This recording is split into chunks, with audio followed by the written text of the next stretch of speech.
Assalamualaikum warahmatullahi wabarakatuh.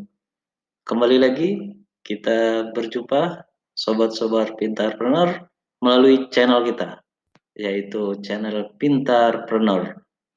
Berusaha pintar dengan belajar secara santai dan supaya bisa menjadi pengusaha-pengusaha yang mengelola usahanya secara pintar. Sebelum kita masuk ke pembahasan secara detail, kembali lagi saya mengingatkan ke sobat-sobat sekalian bahwa jika video ini dirasa bermanfaat buat rekan-rekan sekalian, maka ayo kita sebarkan. Kemudian jangan lupa di-like dan di-subscribe supaya bisa bermanfaat bagi sesama. Karena ilmu kecil pun ketika disebarkan akan memberi manfaat yang besar bagi orang di sekitar kita. Baik, sobat pintarpreneur sekalian, hari ini kita akan membahas mengenai manajemen proyek. Nah, manajemen proyek itu apa? Manajemen proyek itu adalah sebuah cara ya untuk menyelesaikan ya sebuah tugas yang terdiri dari saat inisiasi sampai sampai memperoleh hasilnya. Ini. Jadi memanage proyek itu artinya ada satu aktivitas tertentu yang biasanya sederhananya ada aktivitas PDCA gitu ya. Apa itu PDCA? Ada planningnya, ada desainnya, ya, atau kadang menyebut juga ada desainnya itu bisa juga direction, ya, direction, ya. Kemudian kontrolnya, ada kontrolnya, kemudian terakhir ada actionnya. Nah, jadi aktivitas yang ada di dalam manajemen proyek itu adalah bagaimana kita melakukan perencanaan, kemudian mendesainnya, kemudian bagaimana mengontrol yang kita sudah buat, kemudian melakukan action. Nah, ini berkembang juga sehingga ada yang bukan PDCA lagi, ada lagi yang setelah itu ada evaluasi, ya, mengevaluasi, mereporting, kemudian redesign. Jadi ini sifatnya siklus. Jadi tidak hanya satu kali, tapi itu terjadi berulang kali sampai betul-betul kita mendapatkan hasil yang sesuai yang diharapkan. Nah, di dalam perkembangannya ada banyak cara, ada banyak metodologi yang digunakan di dalam menjalankan atau melaksanakan proyek ini. Intinya adalah semua metode itu memiliki benang merah yang sama. Apa itu? Harapannya adalah ada result. Ada result dari aktivitas proyek ini yang bisa memenuhi DMWE. Apa itu? Yaitu biayanya bisa seefisien mungkin, mutunya itu bisa dikatakan sebaik mungkin, ya. Kemudian waktunya seefektif mungkin, kemudian estetikanya, kemasannya, kemudian desainnya itu seestetik mungkin. Seestetik mungkin, ada unsur seni di dalamnya. Nah, kalau result dari manajemen proyek ini bisa biayanya bagus, mutunya bagus, waktunya bagus, secara estetika juga enak dipandang, maka secara umum dikatakan manajemennya ini sudah sangat bagus, ya. Nah, apa langkah-langkah yang dilakukan di dalam memanage proyek?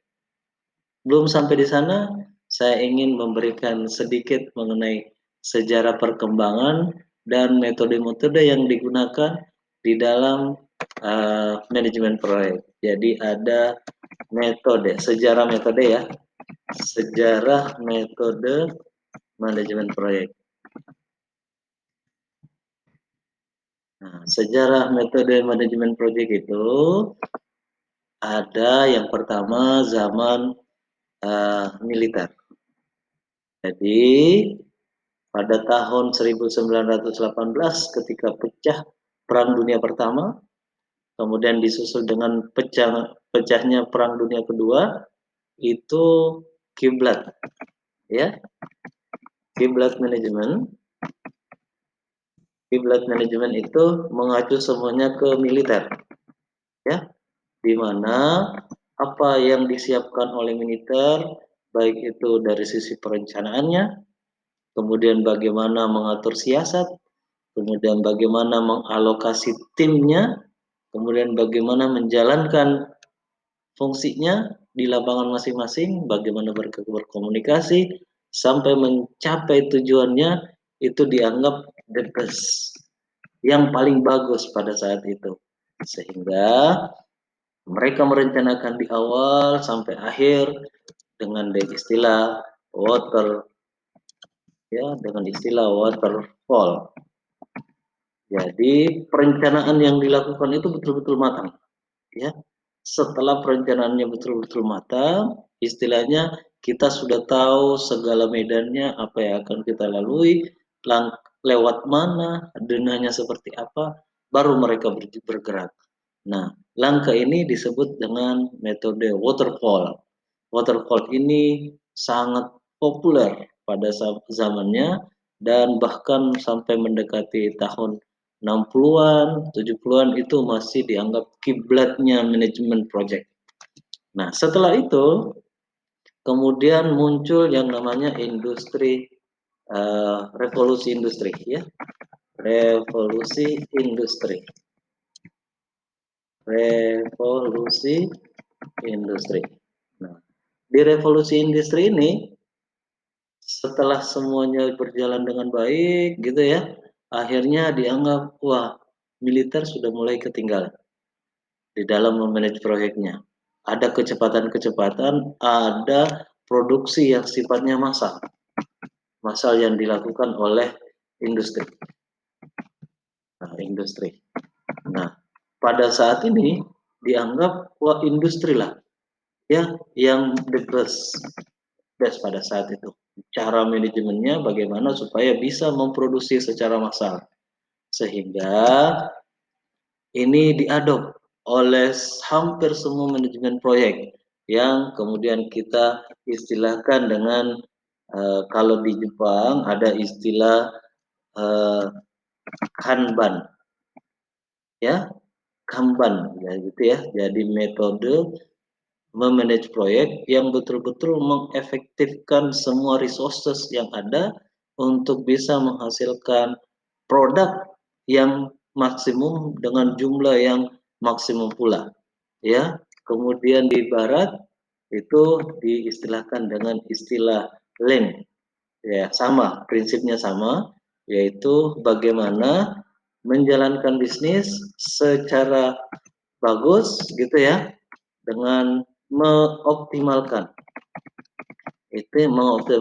resources yang ada, kemudian membuang yang wasting time, misalnya waktunya yang tidak perlu lagi di cut supaya betul-betul proses ini bisa berjalan dengan baik dan menghasilkan output tepat waktu. Sehingga dulu ada istilah just in time. Jadi dulu pada saat awal-awal revolusi ini banyak sekali istilah just in time, yaitu produksinya dilakukan pada saat ada orderan, langsung dibuat, selesai pada saat itu juga tanpa membuang-buang waktu lagi. Nah, ini bertahan bahkan sampai saat ini juga masih banyak yang digunakan. Nah, perlu saya sampaikan bahwa sebenarnya metode-metode ini tidak ada yang sifatnya expire gitu ya, yang sesuai dengan zamannya, bukan. semuanya tetap dilaksanakan pada saat ini, namun dijalankan sesuai dengan prinsip yang terbaik. Jadi kalau ada proyek tertentu harus menggunakan pendekatan militer gitu. Ada pendekatan tertentu kita menggunakan pendekatan industrial itu massal gitu. Nah, selanjutnya ada lagi satu fase, satu masa di mana revolusi itu eh, revolusi industri itu sudah sampai kepada titik, wah ini perlu lagi satu metodologi yang lebih bagus lagi, gitu ya. Bukan hanya sekedar memproduksi secara massal, tapi juga ada aspek-aspek lain yang perlu dibenahi terus-menerus. Muncullah zaman di mana inovasi ya dan informasi itu menjadi driver atau penggerak bisnis yang ada saat itu, sehingga orang-orang berlomba untuk membuat inovasi, kemudian memperbaiki manajemennya. Pada saat ini kemudian muncullah perusahaan-perusahaan besar yang dianggap mampu melakukan inovasi dan reformasi internal di perusahaannya secara cepat. Salah satunya kita mengenal dengan istilah GM. GM itu adalah General Motor. Nah, General Motor ini dianggap mampu untuk membuat produksinya itu sangat efisien dan penuh inovasi. Seperti juga penemuan-penemuan HP gitu ya, handphone gitu ya. Nah, penemuan handphone itu juga dianggap penuh dengan inovasi. Nah, dianggap pada masa itu adalah masa inovasi dan motor penggerak yang banyak digunakan adalah dengan manajemen proyek menggunakan istilah Six Sigma, ya, sebuah pendekatan yang menggunakan 6 enam hal yang betul-betul dikembangkan secara massal di dalam perusahaan. Apa Six Sigma itu? Sigma itu didefinisikan dengan Dumaic, ya. Apa itu Dumaic? Yaitu mendefinisikan apa proyek, apa masalah yang ada di dalam sebuah proyek atau sebuah industri, mendefinisikan produk apa, kebutuhannya apa, seperti apa kita di dalam menjalankan bisnisnya, model bisnisnya seperti apa, pola kerjasama yang dibangun seperti apa, marketnya seperti apa. Di define inilah kita mendefinisikannya. Yang kedua, ada yang namanya measure. Jadi mengukur. Alat-alat ukur pada saat itu sangat banyak yang diproduksi. Ya, di mana di dalamnya ada ukuran-ukuran yang menjadi standar bahwa kalau ini dinaikkan sekian persen, oh berarti sudah bagus. Termasuk juga pada risiko. Kalau risikonya sudah nol atau zero defect, itu dianggap berhasil. Ya, jadi banyak melakukan istilah-istilahnya adalah mendefinisikan, mengukur apa kebutuhan-kebutuhan yang diharuskan dikembangkan oleh perusahaan tersebut. Nah, kita tidak akan mendetailkan lagi apa UAIC itu lebih detail. Di sesi berikutnya kita akan mengulas lebih lanjut. Nah, selanjutnya saya masuk ke sejarah metode manajemen yang keempat, ya. Manajemen yang keempat itu disebut dengan istilah yang saat ini sangat banyak digunakan yang namanya agile. Agile itu adalah inovasi atau metode yang berkembang diinspirasi dari pengembangan software. Ya, jadi pengembangan software itu sudah menggabungkan antara result ya yang inovatif ya inovatif gitu ya, kemudian dia sangat responsif responsif dengan kebutuhan konsumer, ya. Kemudian melibatkan tim yang multi talent, ya. Kemudian kadang dilakukan tidak di dalam satu momen.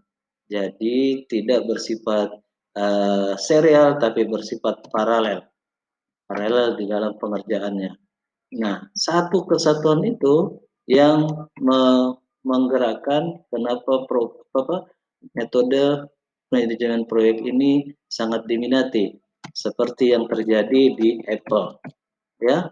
Nah, Apple itu mengembangkan software yang orang-orang nanti melihat produknya baru mengingat bahwa oh ternyata ada sesuatu yang di luar kita yang selama ini tidak diperhatikan dan sangat masif gunanya untuk kita. Jadi Apple ini membuat produk-produk atau inovasi-inovasi yang sangat bagus. Seperti juga dengan Apple gitu ya, dengan Facebooknya, kemudian ada juga Amazon, kemudian Jack Ma itu mengembangkan software-software yang kadang di luar dari pikiran kita. Kenapa? Karena itu berangkat dari metode yang namanya agile. Agile itu betul-betul berusaha mendapatkan respon dari konsumen, kemudian dari konsumen itu dibuatkan istilahnya kebutuhan secara teknikalnya, kemudian dari kebutuhan teknikal itu diupdate terus setiap saat sesuai dengan apa yang dibutuhkan oleh konsumer, sehingga dia sangat uh, sesuai dengan perubahan zaman, bahkan bisa mendistrupsi metode-metode yang ada yang sebelumnya, seperti pengembangan Six Sigma di beberapa perusahaan besar yang selama ini ada, sekarang sudah mulai beralih ke pendekatan metode management project dengan agile. Kenapa? Karena itu bisa lebih cepat pergerakannya. Karena itu sama dengan apa yang disampaikan oleh Peter Drucker. Apa draftnya, informasinya bahwa kita harus melakukan inovasi or die. Kita harus melakukan inovasi, bagaimana caranya, dan kalau tidak dilakukan inovasi, maka kita akan tergilas dengan zaman. Hanya orang-orang yang adaptif dengan perubahan, ya, adaptif dengan perubahan yang akan memegang kendali dan dia mengetahui kondisi tren yang ada saat ini, terutama terkait dengan artificial intelligence, digital, dan robotik. Nah, ini yang saat ini menjadi tren lah, ya. Jadi hampir semua perusahaan yang dulu sangat mengandalkan metode waterfall yang dari A to Z sangat rigid gitu ya, mulai perencanaannya sampai pelaksanaannya di lapangan harus benar-benar dilakukan seperti A B C gitu. Nah, sekarang ini mulai juga ikut menyesuaikan diri dengan metode agile ini, yaitu sangat responsif dengan apa yang ada di sekitarnya, itu yang menjadi bahan bakunya membuat inovasi baru. Artinya dia betul-betul hidup di dalam lingkungan masyarakat atau konsumennya. Mungkin itu teman-teman, saya mendiskusikan sedikit sejarah metode manajemen proyek. Nanti di sesi-sesi berikutnya kita bisa mendetailkan lagi seperti apa sih waterfall itu lebih detail, seperti apa metode Kanban, Gemba Kaizen, Lean, apa manajemen mutu TQM, kemudian selanjutnya bagaimana Six Sigma, dan lebih detail lagi kita akan mengulas apa itu metodologi project dengan pendekatan agile. Insya Allah kita akan mengulasnya. Baik, teman-teman sekalian, itu saja yang saya dapat sampaikan. Semoga manfaat untuk bisnis teman-teman sekalian. Minimal kita dapat pemahaman. Dan jika video ini bermanfaat, sekali lagi jangan lupa di like, kemudian di subscribe, dan di share. Mudah-mudahan manfaat. Saya akhiri. Wassalam. Salam pinterpreneur.